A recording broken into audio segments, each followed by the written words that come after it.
This video is sponsored by Nebula, the educational streaming service created by me and my creator friends. Check out the link in the description for the Nebula exclusive video or stay tuned to learn more.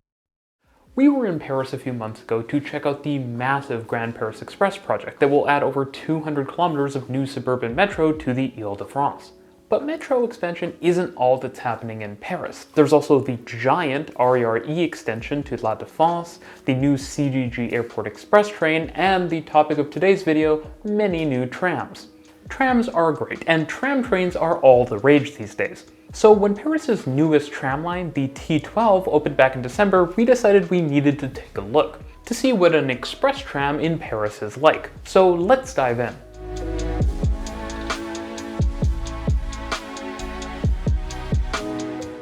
I'm Reese, and this is RM Transit, a channel about trams and trains. The Paris tram system is really cool because it's been entirely built, or rebuilt, since the 1990s. And today it has 14 lines with over 250 stops and around 200 kilometers of track, which is big. It's a huge network, but it's also super modern. This video isn't an explainer of the Paris tram network from the rubber-tired T5 to the looping T3, but if you're interested in that, make sure you're subscribed for a video on that coming very soon.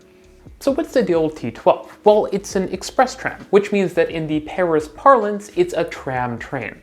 But in many ways, it feels like what Canada and the US call light rail, with coupled up trams operating in a number of different contexts. What do I mean? Well, T12 has three distinct sections. The northern section is a mainline railway converted for tram train use. The center section is an almost rapid transit-like leg that parallels a highway. And the final southernmost leg feels like a typical urban tram, serving a business park and a suburban town center. The northern leg of the line runs from Massy, where the stabling yard is located, south along a former railway line that was one of the RERC's confusing branches that loops back on itself. This is where the line really stretches its tram train vehicles, which are the Citadis Dualis trams, the model which the infamous Citadis Spirit trams used in Canadian light rail systems were based on. These vehicles are kind of different from other low-floor trams in that they have a master segment that has two bogies that the other tram segments hang off of. Now, the old RERC branch has wide curves, high top speeds, and the kind of crossing gates that you'd expect on a railway line that certainly gives this section of the route an express feeling, and which also still feels much more train than tram.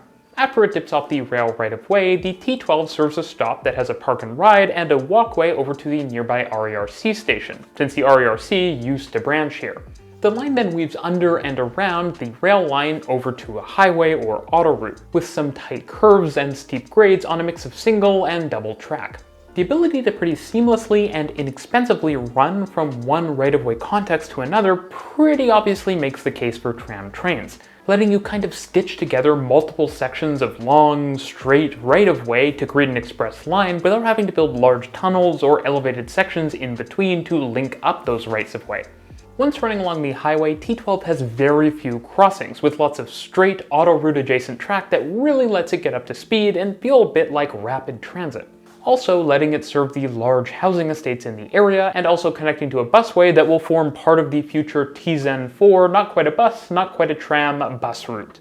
What's interesting is that T12 actually even weaves from one side of the highway to the other, providing stops on both sides, which is admittedly a better solution than running in the median of the highway and providing very unpleasant stops for passengers waiting there. I think this highlights why cost-effective infrastructure construction is so important. I often talk about how Paris being able to build transit for less money than Canada, the US, Australia, or the UK lets it build more projects, but it also on the margin lets it build better projects. When you can build more cost effectively in the same project, you might build a bridge or tunnel where you might not be able to afford it if your costs are higher. The final leg of T12 sees the line head out of the highway right-of-way to serve a suburban business park in typical tram fashion, before heading to the town center of Évry, with a stop just a block or two from the RERD station in the area. This section feels a lot more like a typical tram route, with more road crossings and tram tracks running right next to the main road. All in all, T12 runs 20 or so kilometers, and with 16 stops, it has a very wide stop spacing that makes sense with this express moniker. At present, headways are actually surprisingly low, every 20 minutes for most of the day and every 15 minutes during peak hours. The line could operate more frequently, but it doesn't necessarily need to, since the line is super fast, connects to rail stations with tons of service, and takes people pretty directly to their final destinations, as a tram after all. What's interesting about this line, as I said before, is that it reminds me a lot of light rail schemes in North America, particularly with its 90-meter platforms and light rail vehicles that are extremely similar to those we're deploying in cities like Toronto. But as just tends to be the case for transit in Europe, the T12 is so much better executed on multiple different levels from the light rail lines we'll see in Canada. For one, the line is anchored at both ends by substantial RER stations, with another connection in the middle. I made an entire video about a similar line in Toronto which will use those same Citadis Spirit vehicles and which connects at one end to a subway line but ends a few kilometers short of a regional rail line on the other end. The line also makes much better use of existing infrastructure and right-of-way, which is kind of a given for parts of it since this is a tram train after all. But while in North America, new sections of such a route would likely be built down the middle of a suburban street where rails aren't already available, the sections of T12 along the highway show how to get lots of speed and few grade crossings by using an existing road corridor, which all means that most of the T12's route is express as opposed to just part of it being. T12 is also a good reminder that a line does not need to be all double track. Trains and trams don't work like cars and roads, and they don't need separate unidirectional travel lanes in both directions for their entire route. This flexibility and integration between infrastructure and scheduling lets a transit line run quickly and frequently on infrastructure that can cost less and fit in more places. The design of everything is also just so much more attractive. The vehicles look sleek and modern naturally, but everything is nice. The catenary is minimal with few extra wires, and even the support poles look good. Green track is used extensively and extends directly onto the lawns of adjacent properties. It just amazes me that in North America we managed to design and build stuff that looks so much less put together, and all at a much higher price.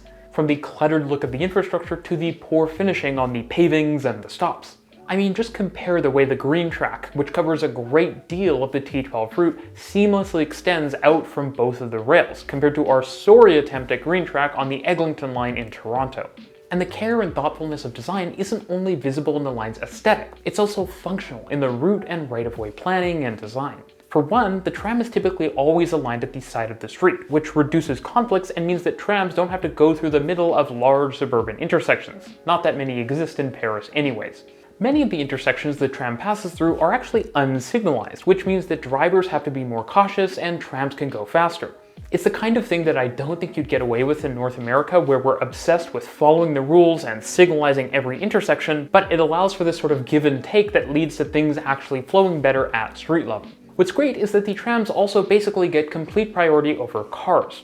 While this is achieved on the Northern Railway section of the route using crossing gates, as with on many railways, on the southern section of the route a similar effect is achieved by using small, minimal two-aspect signals, which provide most of the priority while lacking most of the visual clutter of typical gates. At a high level, trams function so well on the T12 and on other routes in Paris because they act like their own entire layer of transport placed above the road system, instead of trams operating in the middle of a street and following the same rules that other road vehicles, usually carrying a single person, have to follow.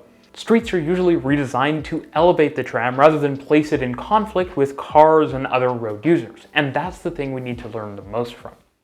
Now, we've talked a lot about Paris T12 with its very unique tram train sensibilities and how it fits into the city's geography and landscape. But as I mentioned earlier in the video, it's not the only tram train service in the city, with T4, T11, and T13 also adding to this unique mode. And to tell you more about these unique lines, I've made a bonus video that you can watch over on Nebula right now. Nebula is the streaming platform owned by me and my creator friends, featuring over 14,000 titles that you can watch ad-free, including exclusive and early access videos from urbanist educational creators like myself, City Nerd, Life Where I'm From, and Not Just Bikes.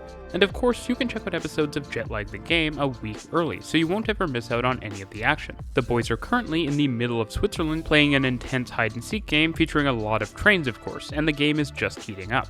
Watching me on Nebula is one of the best ways you can support my channel and my content as a whole, and right now you can get an awesome deal on yearly memberships for only $2.50 a month. So go check out the link in the description at go.nebula.tv/rmtransit right now.